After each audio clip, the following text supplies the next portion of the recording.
pessoal. Eu vou fazer uma atualização, né, das minhas leituras, como eu faço às vezes. Eu tive, assim, avaliando, vendo a lista de livros que eu li no ano passado, eu percebo que eu fiz boas escolhas, assim, em relação às minhas leituras. Cada vez mais que você vai lendo, né, e vai percebendo qual é o seu gosto literário, né, você vai acabando percebendo que quais são os livros que você vai ter uma probabilidade de gostar mais e tudo mais, e, enfim. É claro que sempre é bom a gente ler coisas fora, né, na nossa zona de conforto, digamos assim, né? Então, ano passado, as duas últimas leituras que eu fiz foram Partículas Elementares e Brasil, uma História, do Eduardo Bueno. É um livro muito bom, né? Eu gostei muito do livro. Tenho um interesse em ler outros livros desse autor, né? Que foi o mesmo de Silvia Missão, se não me engano. E ele lançou outros livros agora, né? Fiquei curiosa para conhecer um pouco mais. E foi um livro que minha amiga gosta muito desse livro e ela me emprestou e tudo mais, então eu vou ter alguém para conversar sobre ele, né? E, na verdade, a gente já conversou sobre esse livro especificamente, mas terão outros aí que eu vou ler também, né? Bom, aí, esse começo de ano, né? Hoje é dia 23, se eu não me engano. Hoje é dia 23 de janeiro.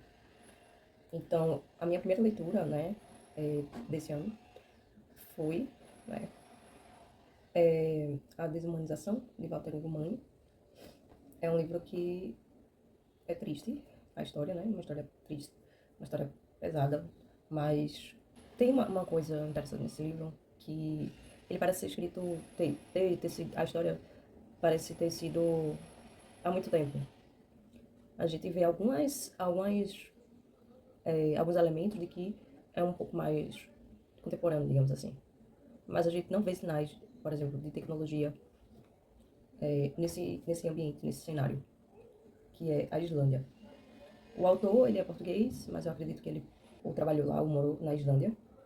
É uma história delicada também, enfim, envolve algumas questões e principalmente a morte, o luto, o que isso pode causar nas pessoas também, e dá muita mais para reflexão. E também ele é escrito de uma forma, assim, poética, né? Ele é escrito de uma forma muito bonita, que quem narra a história é uma menina, que é a irmã gêmea, e uma morre, uma fica muito doente e ela falece, né? E meio que ela já sabia que ia morrer, inclusive.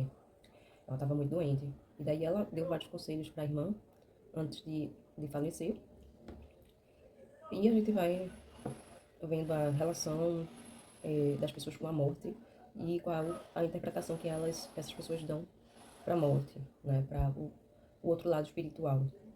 E muitas coisas vão acontecer com essa menina, né? Com a menina que ficou a menos morta, né? A relação dela com a mãe, a loucura da mãe, né? Depois de ter perdido uma filha, né? Esse luto. E é escrito de uma forma muito bonita, muito poética, né? E muito triste. E de uma forma ingênua, porque essa menina, ela tá entre seus 12 anos de idade, depois ela faz 13, né? Então, assim, é uma adolescente, uma pré-adolescente escrevendo, quer dizer, contando sua história, né? E isso pesa muito mais na história em si, né? O que acontece com ela, o que ela pensa, do que vai acontecendo com ela. Pra mim foi uma leitura diferente, até porque o modo como é estruturado também textualmente. Porque os diálogos é um livro que praticamente, né, por exemplo, eu tô numa página aqui, vou mostrar pra vocês, que não tem parágrafo nenhum aqui. Tem alguns que tem, né, claro. E os diálogos, eles não são assim, não tem travessão. É tudo numa linha só. E aí daí você vai conseguindo ler através da interpretação, e ele faz isso muito bem. Assim, porque poderia não funcionar, né, dependendo da maneira como é escrita, mas da forma como ele escreve, você consegue diferenciar o que é diálogo, mas ele é muito bem escrito. E eu estou lendo, né, relendo, na verdade. Engraçado é que antigamente eu não fazia releituras. Eu achava que era uma perda de tempo fazer releituras, porque eu queria ler outros livros, novos livros, enfim. Eu comprei um box dos Seus Anéis, da editora HarperCollins, que eu achei linda. E eu não tinha nem o livro do Senhor dos Anéis. O que eu li foi do meu irmão, né? Então ele tinha o livro O Hobbit, O Senhor dos Anéis, enfim, tem os livros do Tolkien. Eu tinha lido O Hobbit e li também A Sociedade do Anel, que é o primeiro da trilogia. Mas como eu comprei esse box e faz um tempo, né, que eu li esses livros, eu resolvi, e eu gosto muito do universo do Senhor dos Anéis, eu resolvi reler O Hobbit, A Sociedade do Anel, depois, né, eu vou ler na sequência. E daí eu estou relendo, estou quase terminando esse. E daí já vou engatar, quando eu terminar esse, eu já vou engatar na Sociedade do Anel. E eu comecei, como eu assisti ao filme recentemente, aos filmes do Hobbit, tá um pouco claro na minha cabeça algumas cenas, e daí eu vou lendo e vou lembrando, mas tem algumas diferenças que eu percebi que tem no filme, mas não tem no livro. A próxima leitura que eu vou ler também, que eu vou fazer, porque geralmente eu leio dois livros. Eu leio dois livros, assim, por vez, geralmente, às vezes até três, mas eu estou fazendo anotações do que eu tô lendo, né? Então, assim, se eu leio, se eu leio os livros um atrás do outro, assim, e não fazer as anotações, eu vou acabar atrasando nas minhas anotações sobre as minhas leituras. E é isso que tem acontecido, né? Então, o próximo livro, acredito eu, da minha lista de 12 livros para 2026, vai ser, muito provavelmente, Madame Bovary. Tem um clássico também que eu quero reler, porque eu li, gostei muito da leitura, foi um livro que me surpreendeu e que eu lembro pouco. Eu lembro de algumas coisas, mas quando eu fui comentar com uma amiga minha sobre esse livro, eu esqueci muita coisa. E é O Morro dos Ventos Vivantes, da Emily Brontë, né? Dessa vez eu vou fazer anotações, né, da leitura. E é isso que eu indico pra você que gosta de ler, né? É justamente fazer anotações das suas leituras, porque a gente esquece. Eu não sei se você tem uma memória do elefante, se você tiver, pode ignorar, mas se você não tiver, é bom anotar, porque você pode voltar essas anotações e relembrar e poder discutir, falar sobre esse livro para outras pessoas também. Bom, eu terminei um projeto meu grande, que é o Guia de Planejamento, que é um e-book que já está disponível. Fiz vários planners prontos, que tá no e-book, e tem um link que é de planners gratuitos para você baixar. Mas eu vou recomendar aqui, se você gosta de gatos, eu fiz um planner com... São 13 páginas. Tem planner diário, semanal, mensal, manual, monitorando hábitos, tem vários. Então, assim, são várias páginas, né? Você vai escolher o que você vai precisar para você imprimir. E só é R$ 5, né? Esse material. E vai ajudar um projeto, né? Um projeto que ajuda abrigos de animais, né? Nós fizemos nossa primeira doação para um abrigo enorme que tem aqui, provavelmente é o maior abrigo de animais que tem. Então a gente fez nossa primeira doação. O e-book está disponível. O e-book está por R$ 10 apenas, tá um valor simbólico.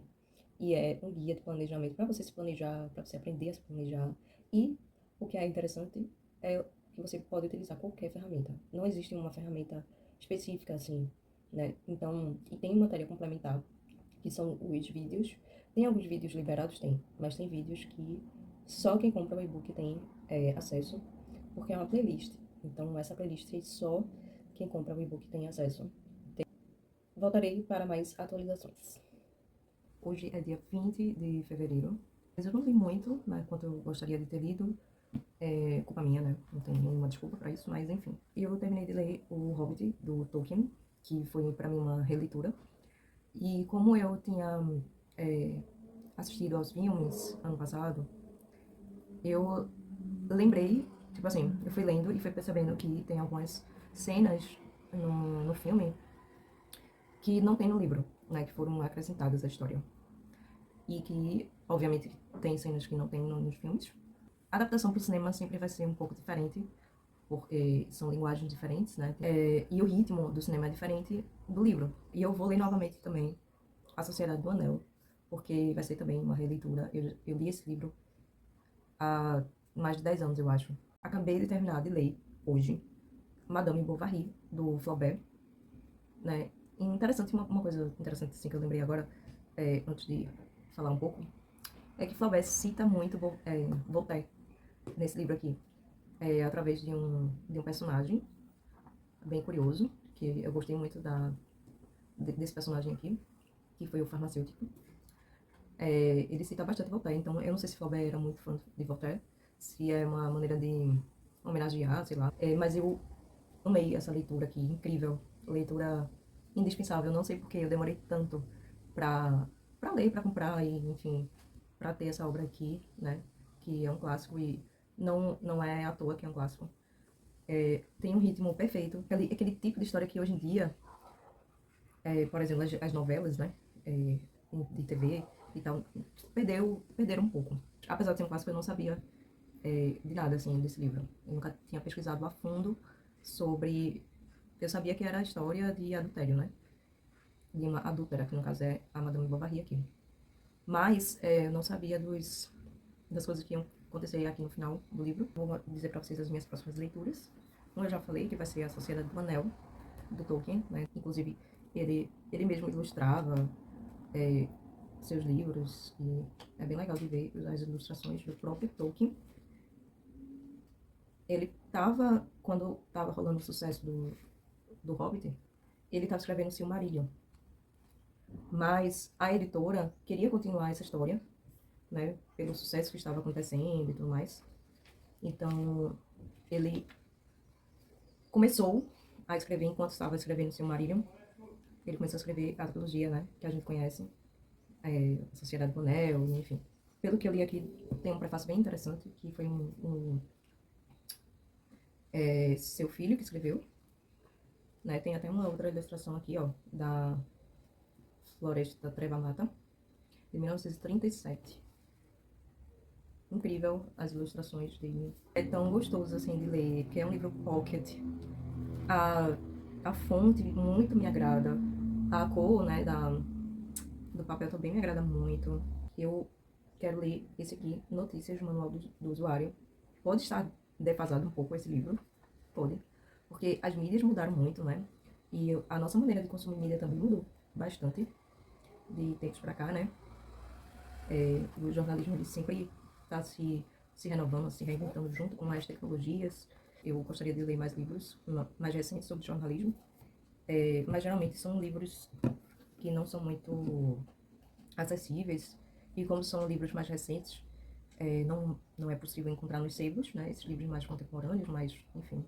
Queria ler, tipo, algumas coisas, assim, coisas mais atuais, né? Pra me atualizar e tudo mais. Eu comprei esse livro aqui no sebo. Não só esse, mas outros. Tem até um vídeo aqui no canal, né, mostrando minhas visitas aos sebos e um outro livro do Book Haul, né, dos livros adquiridos. E esse é um dos de capa dura, nesse estilo aqui, clássico, né, que é da Suzano, que é uma empresa que faz papel, né. E na época eu não sabia. É uma empresa muito conhecida, mas eu, sinceramente, não conhecia muito do mercado, assim, de nada. Mas o que eu acho interessante é que esse livro, ele faz parte de um projeto da Suzano. Então, aqui tá dizendo aqui, Patrocínio Cultural Suzano, né? E tem a editora aqui, que é Nova Cultural, eu acho. E tem aqui um projeto, um programa que se chama Ler é Preciso, que é através da implantação da biblioteca comunitária, capacitação de promotores, promoção de concursos de redação, enfim. Tem aqui, né, papel social. Criamos uma organização não governamental, denominada Instituto Ecofuturo, criada para promover o desenvolvimento sustentável, do qual faz parte a ação Ler é Preciso, que promove a leitura no país. 1% da receita obtida com a venda deste livro será revertido ao projeto Ler é Preciso, de incentivo à leitura coordenado pelo Instituto Ecofuturo, ONG criada pela companhia Suzano. E aqui tem o site ecofuturo.org.br, que eu vou dar uma olhada também. Foi criado em 1999, com o propósito de disseminar o conceito e realizar projetos que promovam o desenvolvimento sustentável em ações ligadas ou não às atividades de comunidades onde atua o Grupo Suzano. Nossas ações para atingir os objetivos de integrar melhor o homem, as atividades econômicas e a natureza visando um futuro de sustentabilidade, o Instituto Ecofuturo define como estratégia de ação a promoção e divulgação de pesquisas sobre o uso de recursos naturais renováveis, ações comunitárias baseadas na sustentabilidade, a valorização da educação e cultura próprias de comunidades tradicionais, a promoção do ecoturismo e da educação ambiental. Deveria ter lido já uns 5 livros até agora, e eu li 3 apenas. Bom, a ideia era gravar uma atualização por mês, e publicar a cada 3 meses. Mas não vai acontecer isso. Hoje é dia 13 de maio e agora que eu vou atualizar um pouco para vocês as minhas leituras. O Carro do Ovo tá passando agora. Eu acho que eu mencionei que eu tinha lido Madame Bovary e Notícias, lá no Bottom, e eu li contos do Chekhov, Anton Chekhov, e aqui são 6 contos que tem nesse livro, nessa edição aqui que eu tenho. É a primeira vez que eu tô lendo esse autor, inclusive, e eu acho que é uma boa porta de entrada, né, talvez para o autor e também para quem está começando a ter esse hábito da leitura. Então, eu acho que é uma boa porta de entrada começar com os contos.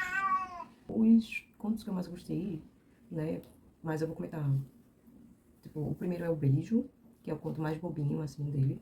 Tem o segundo conto que é Kastchanka, eu não sei. Tem Verótica, Uma Crise, Uma História Enfadonha e Enfermaria número 6. E esses 2 últimos foram os contos mais longos e mais trabalhados do autor, mais complexos, com certa complexidade. Tem um dos contos do ponto de vista de uma cadela, que eu achei bem interessante ver esse ponto de vista, né?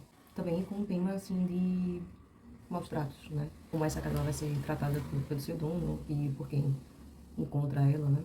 Quando ela se perde ali. Tem Uma Crise, que é interessante também, um conto que é um conto que o estudante, né, esses estudantes, um deles, ele vai ver uma realidade que ele não conhecia até então, e ele fica um pouco, aquilo abala a moral dele, porque ele é persuadido pelos seus colegas, né, de ir para prostíbulo, né, e visitar essas casas de prostituição, e ele se vê diante de uma realidade de 3 mulheres, que ele fica um pouco revoltado com aquilo, e ele fica, será que não tem uma solução para, tipo, essas mulheres não passarem por isso? Enfim. Então ele passa por essa crise, digamos assim, interna e moral, né, que ele tem, e ele fica, enfim, querendo uma solução, e ele começa a... E daí ele começa a pregar, digamos assim, na rua sobre a moral, né, para esses homens que estão ali naquela rua, que tem vários prostíbulos no mesmo lugar, enfim. E ele começa a pregar, né, fazer pregação, enfim. Essa é a maneira como eu tô querendo dizer, que ele simplesmente fica em pé lá no meio da rua e falando sobre a moral, né. Enfim, então é interessante perceber, né, essa quebra de realidade do personagem. E daí nós temos Uma História Enfadonha e Enfermaria número 6, que são os contos que eu acho que são os mais conhecidos, talvez, principalmente o último. Essa minha edição tem um apêndice, então ele vai falar um pouco sobre cada um, sobre o momento de vida onde o Chekhov está escrevendo cada um desses contos, né, e a recepção, né, por parte da editora, por parte da publicação, às vezes, né, em jornais, folhetim, etc. E Uma História Enfadonha vai contar a história de um professor, né, que ele é um professor muito conhecido, muito famoso pela sua profissão, obviamente, mas pela maneira, né, dele, enfim, pelos seus métodos, mas ele já está ali encaminhando para aquela idade onde ele vai se aposentar, né, e a fama não quer dizer que ele seja bem sucedido financeiramente também, que é interessante observar, que nem sempre a fama vem junto, quer dizer, que a situação financeira, né, a riqueza vem junto com a fama. Então ele continua tendo essa fama, mas ele não está financeiramente bem. E ele tem muitos conflitos familiares, ele passa a ter muitos conflitos familiares, se interessa e se importa muito com a ciência, né? Ele é professor ali na universidade entre estudantes de medicina, que para ele o que importa é a ciência mesmo, né? Não tem nada mais importante que a ciência. Inclusive ele fala, né, que se você não tiver amor pela profissão, se você, enfim, só quer estar lá por dinheiro, melhor não fazer medicina. Enfim, ele tá aí cansado já, né, ele tá velho, e ele começa a ter dificuldades de ensinar, de lecionar, enfim. O que é interessante nesse conto são as relações familiares com que ele tem, né, com a esposa, com a filha, principalmente com a filha, e depois com uma menina que ele adotou depois que um amigo dele faleceu. Então ela ficou órfã e ela é a pessoa que mais se importa com ele. Ela vive uma vida muito diferente, assim, da realidade da época, né, dos costumes da época, porque ela é mãe solteira, então ela é mal falada, enfim. Mas ela é a única pessoa que se importa realmente com ele. Tem algumas situações em que ele pensa que vai morrer, né, ele pensa que vai acontecer alguma coisa e ele vai morrer, ele sente isso dentro dele, e ele vai refletir um pouco sobre isso, né. Admitamos que sou 1000 vezes famoso, que sou um herói, de quem a minha pátria se orgulha. Nada disso me impedirá de morrer numa cama alheia, angustiado e completamente só. Porque nessa ocasião ele tá num quarto de hotel. Por isso que ele fala, né, que é morrer numa cama alheia, angustiado e completamente só. E daí ele vai refletir sobre os filósofos e os sábios, né? E ele fala o seguinte: conhece-te a ti mesmo, eis um belo e útil conselho. Dá pena, porém, que os antigos não tenham adivinhado como indicar o meio de utilizá-lo. E daí tem outro trecho, né? Bastar uma doença séria, o medo da morte, a ação das circunstâncias e das pessoas, para que tudo o que eu considerava antes a minha concepção do mundo e em que eu via sentido e alegria da minha vida se emborcasse e desfizesse em fiapos. Não há motivo para continuar a pensar, para conversar. Ficarei sentado esperando em silêncio o que há de acontecer. Porque esse momento ele pensa que ele vai morrer, de fato, ali. Esses contos vão trazer várias reflexões. É o que eu busco, assim, nesses clássicos, por exemplo. Porque são complexidades da vida do ser humano que a gente passa, que todo mundo passa. Todo mundo vai passar de alguma maneira, né? Escolhas na vida. Cada pessoa passa de maneira diferente, encara as coisas de maneira diferente, vai fazer escolhas de maneira diferente e vai fazer reflexões. Algumas pessoas não refletem, digamos assim, eles vivem, e outras pessoas vão passar por certos momentos em que as coisas vão ser reavaliadas, né? E é interessante ver como esses personagens, né, da literatura clássica passam por diversas situações na vida, que às vezes envolve o caráter, às vezes envolve a moral, a moralidade, né? Às vezes situações familiares mesmo, né? Como, por exemplo, eu sempre lembro do pai Goliath, que eu li ano passado. São esse tipo de relação que a gente vê no dia a dia, inclusive. Por exemplo, abandono parental, né? Abandono familiar, um abandono de idoso, várias relações, assim, e várias situações das quais o ser humano passa, e o que é interessante é a complexidade de como cada um de nós vamos lidar com tudo. O último conto, que é a Enfermaria número 6, que é um conto que vale muito a pena ler, é o conto mais longo e mais complexo, inclusive. Esse conto ele vai falar sobre uma espécie de hospício, onde alguns doentes estão, doentes mentais, né, com alguma, algum, algum problema, né. Enfim, eu não sei os termos corretos para falar isso, mas enfim, cada um tem um certo problema mental. Eles vão parar nesse lugar onde eles ficam presos, como se fosse uma prisão mesmo, porque eles não podem sair dali. A gente vai acompanhar um desses pacientes, vai acompanhar, na verdade, o histórico de um desses pacientes, de como ele se tornou um cara com mania de perseguição. Ele era uma pessoa normal, enfim, teve sua vida ali, e aconteceu alguma coisa ali que levou ao gatilho de pensar que seria perseguido, que seria acusado de algum crime que ele nunca cometeu. E então, sempre que acontecia um crime na região onde ele morava, ali, enfim, na cidade onde ele morava, ele achava que todo mundo ia pensar que fosse ele. A gente vai ser apresentado para cada um desses personagens, mas esse personagem especificamente, né, ele vai ter sua história ali contada.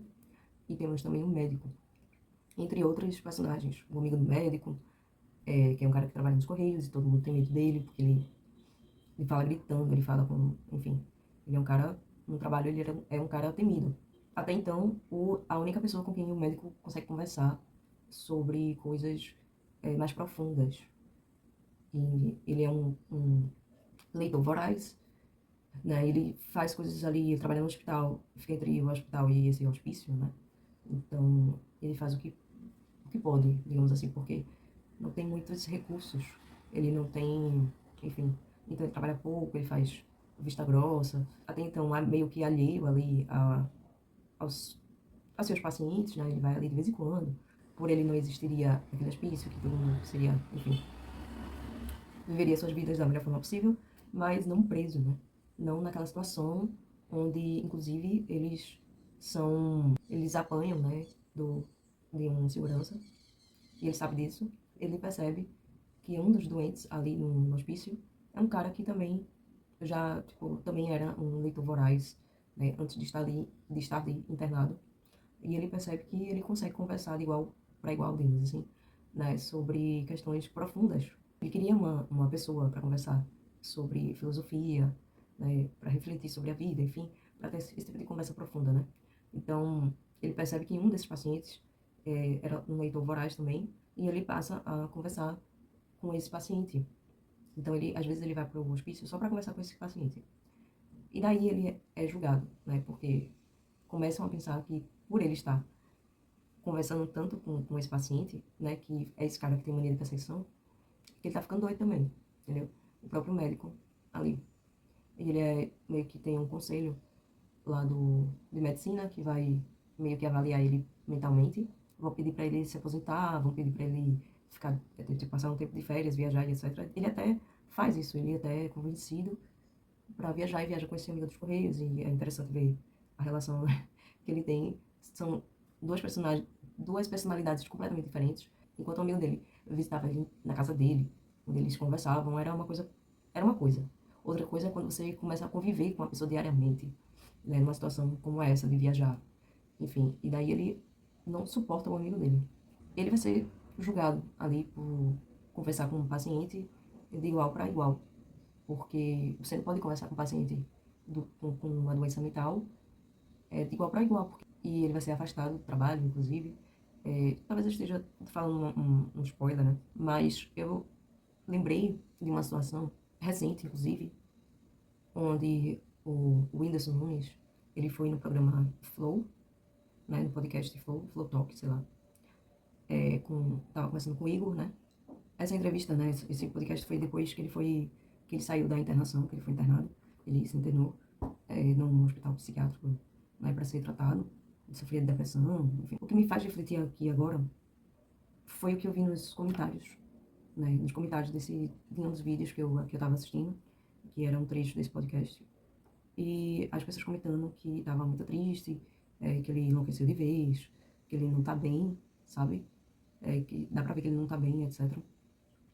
E eu fiquei triste porque o Whindersson Nunes, ele é conhecido por ser um comediante, né?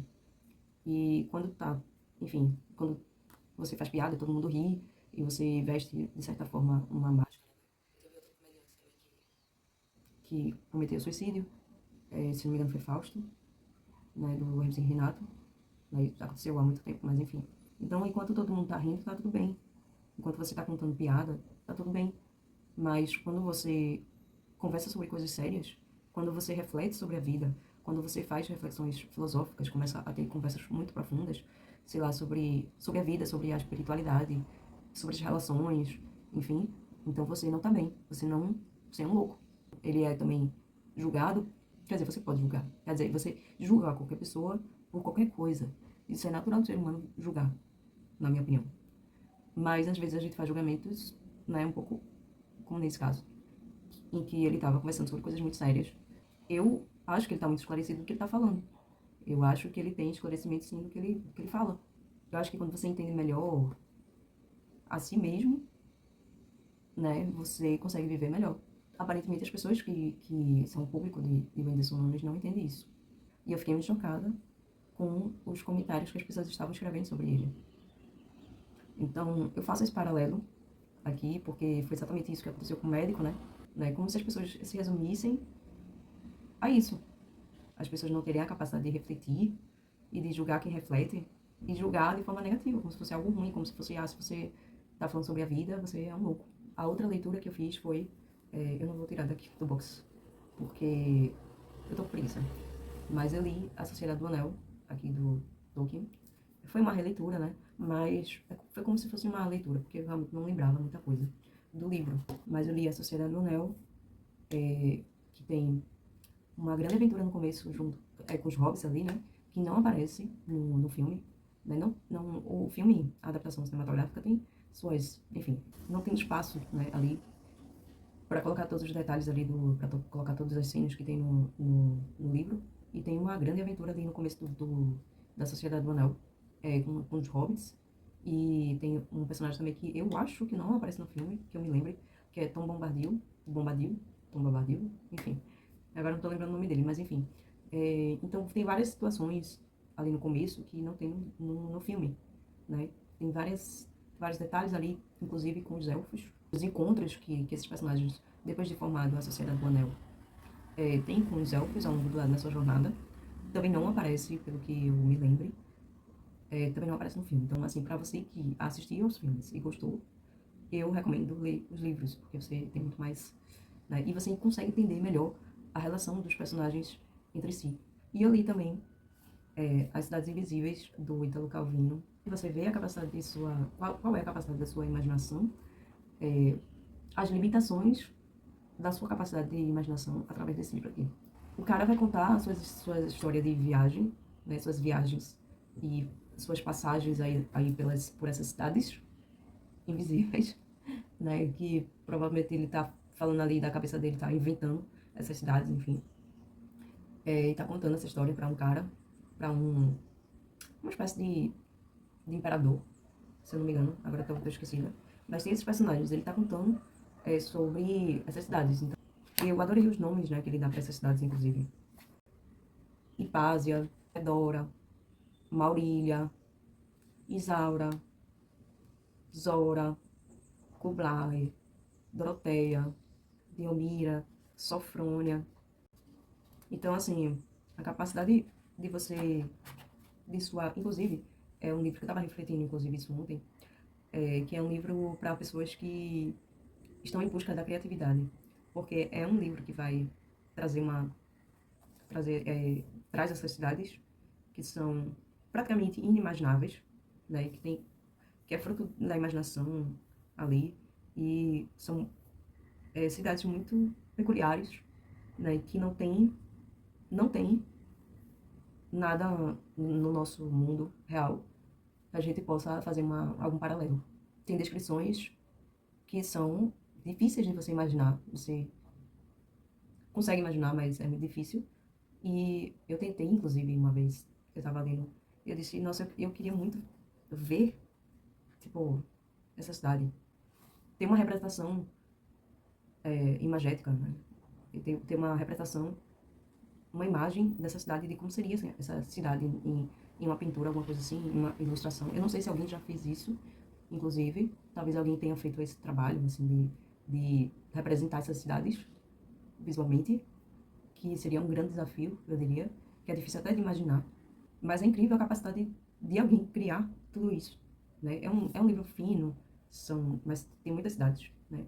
Aqui, tipo, são 2 páginas por cidade. Está dividido entre as cidades e a memória, as cidades e o desejo, as cidades e os símbolos, as cidades delgadas, as cidades e as trocas, as cidades e os olhos.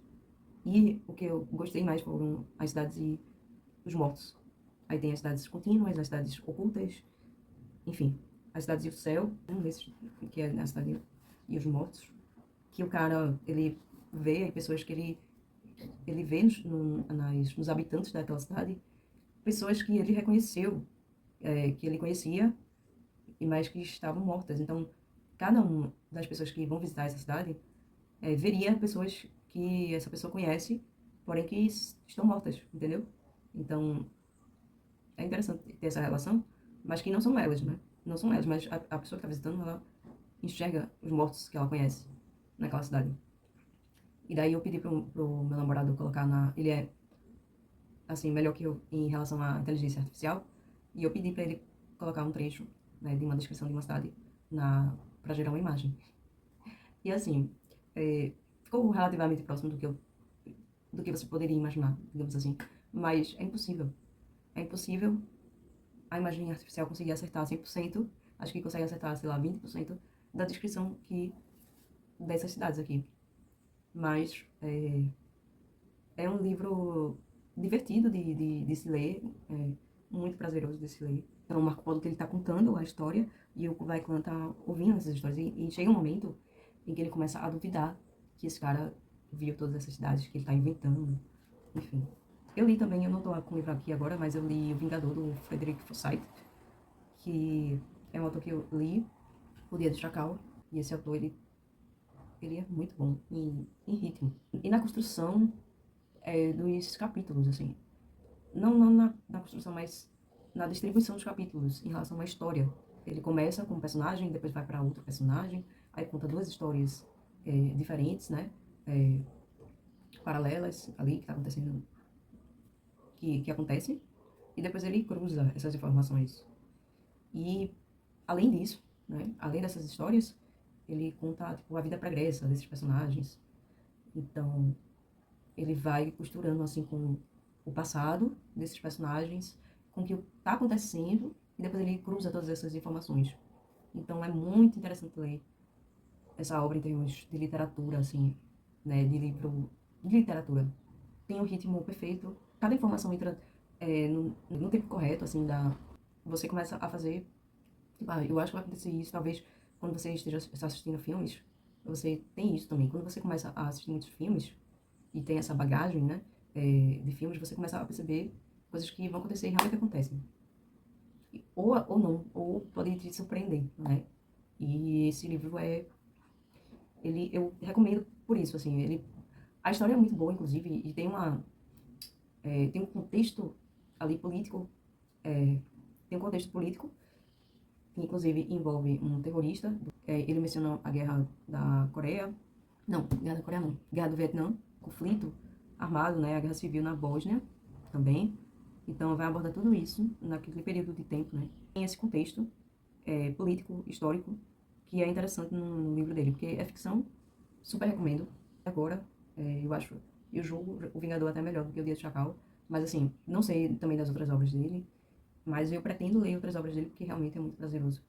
E eu tô lendo, como eu havia previsto, né? O Morro dos Ventos Vivantes, da Emily Brontë.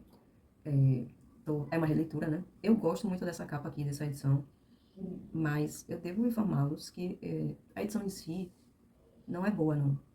Tem erros de digitação e que, obviamente, não foi revisado. Tô gostando muito. Inclusive, eu sabia que eu tinha gostado muito desse livro e sabia que eu ia gostar da releitura. Vou ler, minha próxima leitura será A Volta ao Mundo em 80 Dias, do Júlio Verne. Inclusive, eu vi alguém indicar um outro livro dele, que se chama A Jangada, que também é um clássico que eu nunca li, né, nessa edição incrível, de capa dura, que também é do projeto da Suzano, que eu comentei, né? E depois dessa próxima leitura, ou paralelamente, não sei como é que vai ser, eu vou ler As Duas Torres, né? Que é o próximo livro, o segundo livro da trilogia Senhor dos Anéis, que é As Duas Torres, né? E eu pretendo ler todos os outros livros do Tolkien que temos. Quer dizer, eu não tenho, mas que se tem, né? Eu vou ver qual é a sequência do Tolkien e pretendo ler os outros livros, né? Talvez eu pegue emprestado aí de alguém essas outras obras, ou compre, o que tá complicado, dada a situação financeira atualmente. Eu tive muitas outras leituras, eu gostaria muito de ter lido, como eu falei, 3 livros por mês, o que não aconteceu. Enfim, queria que você me dissesse qual é o livro que você está lendo atualmente, ou qual livro você vai ler, qual vai ser a sua próxima leitura aí. E é isso, até a próxima.